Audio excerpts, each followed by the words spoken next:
All right, there's obviously been a lot of attention paid to the presidential race, a lot of attention paid to the Senate races, and we'll pay more to it just a few minutes from now.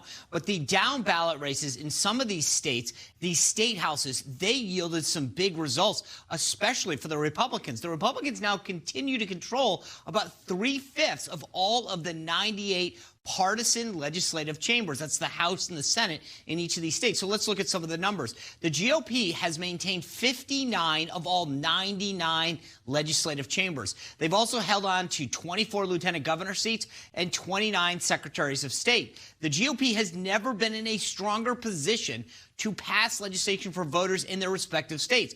To continue breaking this down for us, let's bring in our next guest. He is the chairman of the Republican State Leadership Committee and former Attorney General and Congressman in Florida, Bill McCollum. Congressman, welcome back to the show. Glad to be back with you, Sean. My pleasure. Now, you know, we have spent a ton of time on the presidential race, and we're going to focus a little bit in a moment on the U.S. Senate races. But these down ballot races, the state house races and the state legislative races, tell me how well you guys did on election night. Well, it was a remarkable night for us. The Democrats and Eric Holder and President Obama for 2 or 3 years had collected money. They outspent us like 10-1. Their effort was to flip legislative control in chambers in Florida, Pennsylvania, Michigan, North Carolina, et cetera, key battleground states, and states which will be critical in redistricting for Congress as well as for the legislature after the census is reported. We knew it was going to be a tough night. We thought it was. It turned out that despite all the other things going on, we took back everyone we had, except we don't know about Arizona yet, but I think we're going to take those back from what I hear. And then we gained 3 legislative bodies we didn't control. So we may wind up, when your numbers are actually finalized, with 62 up there on that screen. And that's just, to us, that's a big win. That's a huge win, not only for the states, but it's a huge win for the country and for the chances of the Republicans regaining control of the U.S. House in the next decade. Yeah. The Democrats wanted to close us out for a decade. They thought they could do that with redistricting, and they thought they were going to roll up the Republicans. That did not happen. And I give all kinds of credit to Austin Chambers and the crew at RSLC, but also to the legislative leaders in these states who really did a great job recruiting candidates, targeting races, putting money that we had, about $60 million altogether, where they had over 500, almost $600 million to spend, and we didn't have that kind of money, but we won. Yeah. Well, Congressman, you mentioned redistricting. Talk to us about that, because the state house affects who is going to get the power to redistrict. So talk about what effect that will actually have in the long run here. Well, it'll have a lot of effect, because redistricting is how you redraw the lines of a congressional district. And it's always a partisan battle to do that, no matter what we want to say about it. There are commissions in some states like Michigan, so even though we kept both houses there, that won't be relevant for redistricting. But in other states like North Carolina, the legislature completely controls it. The governor doesn't even have veto power. In many states, the governor has veto power, so it's a combination of things.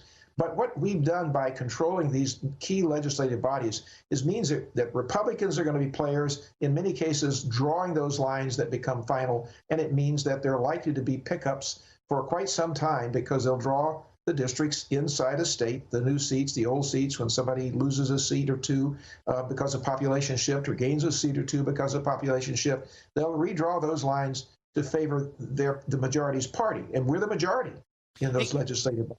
Congressman, I can't let you go without asking this. You were the Attorney General there in Florida. You were on the Judiciary Committee in the House of Representatives. You know, you clearly know the law really well. What do you think about the Trump legal strategy right now, and what would your piece of recommendation be to them? Well, they need to follow it through. Persistence is important. Perception is important. The rule of law is important. I don't know what the chances are in each of the states. I know some of the legal arguments are pretty good, but whether that will make a difference in the end is not clear. What they need most of all, of course, is to win, like the recount votes in a state where that's going to happen, or in Arizona. Hopefully they come through there as they say they're going to. I don't know, of course. But the legal arguments need to be all hassled out so the American public, regardless of what we think about who wins, are confident that the right thing was done, that fraud wasn't committed. I mean, there are a lot of people out there today, no matter how this election was going, who would think their party was getting the short end of the straw, their candidate for president particularly. And so we need to let them play it out. It may take several weeks. It may take longer than people like. It happened in Bush versus Gore. It's going to happen here now. And let's play it out. Do your best. You may win. Some of this is very winnable. Yeah, but winning the vote's another story now, because there's some big differences in some of these states. And I don't want to predict the outcome. When it's all said and done, though, I want the American people to be confident in their legal system.